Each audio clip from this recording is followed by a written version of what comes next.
It's called system check only. So you have two steps. Just Can you move make forward? sure the I don't know if you have to be connected Yeah, with just oxygen. tell Just them over only, here. because it will require you to do it. We have only two steps. Just connect the ventilator with oxygen and block the wire. What's the wire? This one. This is the one. You just connect it here, and it will be locked. After that, you press continue, and it will do its normal calibration. But it's not your responsibility, ha? It's the responsibility of the Of course, RC. that's yours.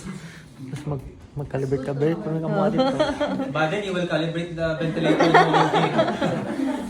And then in additional, if you will be encountering the ministry when they're doing their rounds or sibahi, the next step will be what we call the preventive maintenance, which is around 6 months. 6 months, every 6 months. It's under the policy of the biomed people. Okay? Every 6 months. And then, for the safety of our patient, of course, we are doing our shift rounds. For the nurses, I think you're doing it hourly. Like, I mean, you are checking the settings. Settings. everything. Yes, our- For us, it's every shift. Or PRN, if needed. Okay?